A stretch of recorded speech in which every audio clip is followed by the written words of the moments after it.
Welcome back everybody to the Cirque Show 24/7. This is season 2, episode 5 of Gotham, entitled Scarification. So let's get right into it.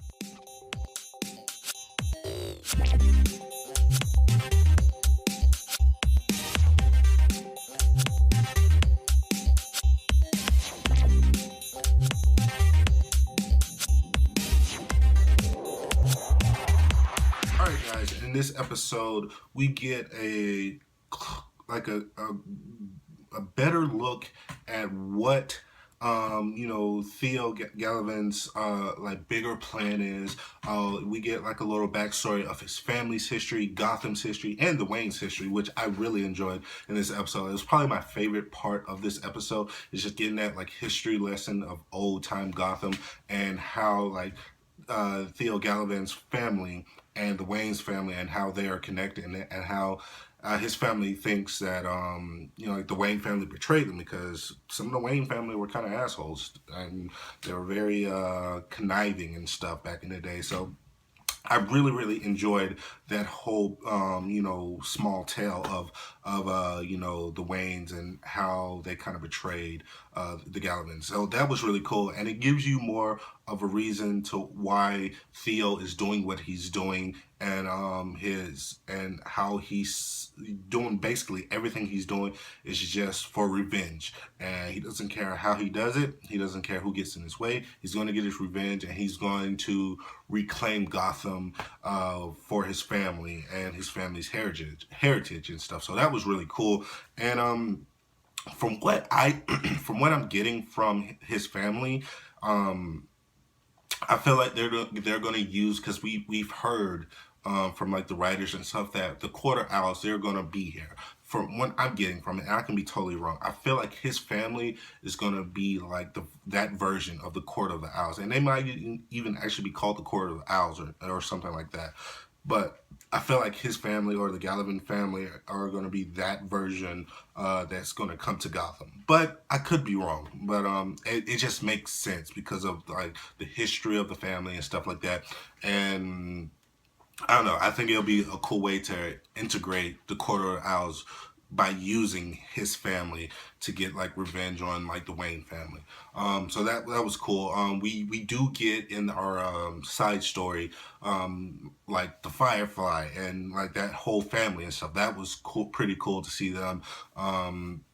I see how they're kind of connected with Selena, and how Selena really cares for the sister, but the sister is she's been abused by like the brothers and stuff like that. So she gets put down a lot. So when they need her, they kind of bring her back up and put her spirits up just so they can use her. So you see like how Selena is like battling the fact that she's trying to save this her friend, but she can't really save her friend because her friend is so broken and has been so abused so much that her friend just believes anything that her so-called brothers tell her. So that was very heartbreaking, because I don't want her to die, but I feel like she's gonna die in like the next few episodes, because she's just so broken, and her brothers have just put her down that path. So I just don't feel like it's any redemption for her. But I could be wrong. I don't want to see her die, but I feel like that the Firefly chick is going to die. But it was a cool way to bring in the Firefly family and have like that whole history and stuff.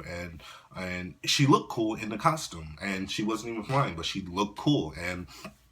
And what else I liked about this episode is last week's episode, I talked about how I felt like the new captain, he was at like a 12, and he needed to bring it down to like a 9 or 8 maybe. He brought it down to about a 7, and because I like Michael Chiklis, so I want him to do good on the show, and he brought it down a lot, and I really enjoyed his character in this episode more than I did in his premiere episode.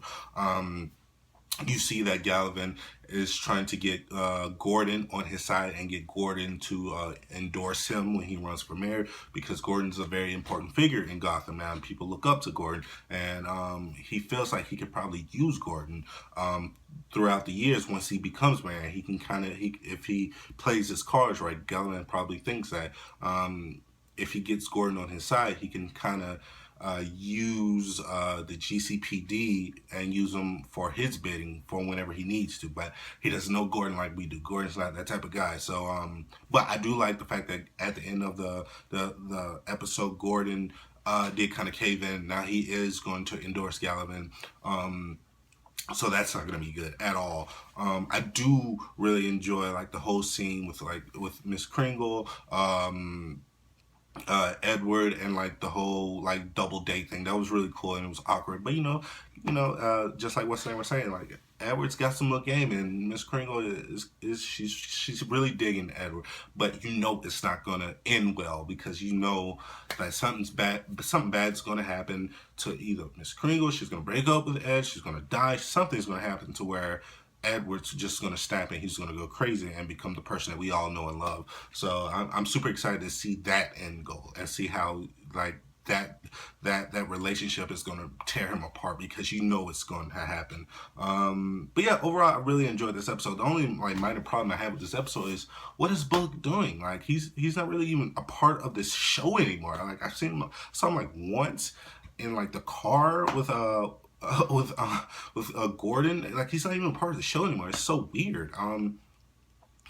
What is he doing? Like, give that guy some lines or something. I loved him so much in season 1, but he's not really a major factor in season 2. So we need to fix that, because it's very irritating. Like he's not a factor at all in season 2. What else I want to talk about? I did want to talk about the whole Penguin thing. He's still broken that the fact that Gallivan has his mom and stuff, and he's trying to figure out a way to get her back, and he does come up with this plan, but he had to kind of throw Butch under the bus a little bit, and I love Butch, but he had to throw Butch under the bus for the greater good, and Butch is going to do whatever Penguin says, because Penguin has that hold on him. But what was very interesting in this episode, they mentioned Fish a few times, and they kept saying like, oh, Fish is not coming back, but they were like, oh, but if she comes back, so they're making it seem like, oh, Fish might actually come back. And I don't know, I was one of the people who actually kind of liked Fish in season 1. I was one of the few people who actually liked Fish, so I think she might be back, because like I said, you didn't actually see a body. She's not dead if you don't see a body. We didn't see a body. She just fell down to a big thing of water. For all I know, she's a great swimmer. She was an Olympic swimmer. I don't know. She could be alive. But I think it was very interesting that they kept bringing up her name throughout this episode. So hopefully she comes back, or hopefully she has a big surprise. Or maybe that's going to be a big surprise at the end of the season. I would like that to happen. But overall, what you guys think about this episode? Please like this video, comment, subscribe, tell me what you thought. And as always, this is The Cirque Show, 24/7. Be easy.